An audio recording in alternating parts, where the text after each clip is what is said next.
Hey, Tuesday treasure. Yeah, I don't manage to get every weekend, but lots of things going on. So this one I wrote back in the spring of 2007, 15 years. Interesting how time flies. I called it the library. My wife and daughter just left for the library.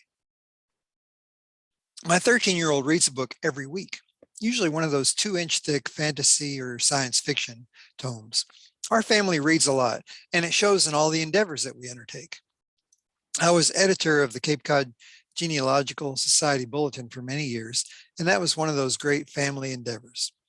It's fun to be back in close touch with so many wonderful writers, genealogists, and historians. One of the best features of that job was having an excuse to visit Cape Cod. I've written about some of my memories in past ruminations. This time I have very fresh memories of a wonderful week on Cape Cod. Um, you might think me a little crazy taking a vacation to the Cape in February, but the saving grace is there's no traffic. I managed to miss the winter storms, although the weather was very cold and windy, but the bright sunshine was a blessing.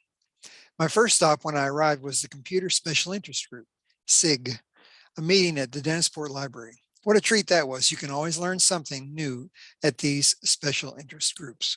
We talked about digital cameras, thumb drives, which allow you to transfer data from one computer to another, and global positioning systems, GPS, which are great for those hard to find cemeteries.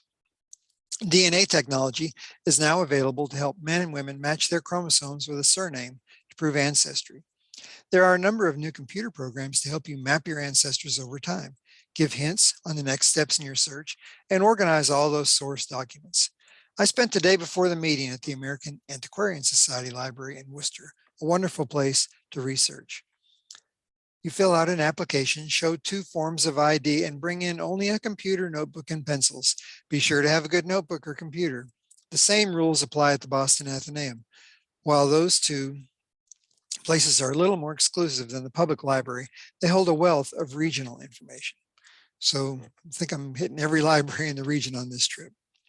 I mentioned digital cameras earlier. Mine holds 200 pictures at the highest resolution, 2 megabytes per picture, and takes a good enough handheld photo to keep me from running to the copy machine and spending money. I took over 1,000 pictures during my week-long trip.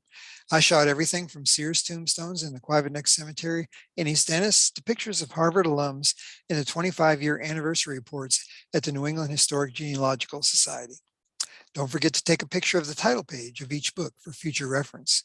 You can quickly survey a cemetery on a nice sunny day, taking hundreds of pictures as you go. Don't forget to bring extra batteries for the camera and the cable that downloads pictures from your camera to your laptop. In one cemetery, I had to go back to the car twice to download pictures after I filled up the camera memory stick. Fortunately, we don't have that problem anymore. I stopped at the Jacob Sears Memorial Library while on Quivot Neck and found a wonderful calendar showing old homes on the neck.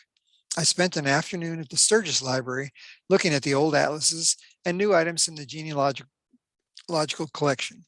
I spent a whole day at the NEHGS Library. The best resource there was the 100-volume American Genealogical Biographical Index. It has surname references to newspapers, genealogies, to Boston Transcript genealogy column, and many other sources.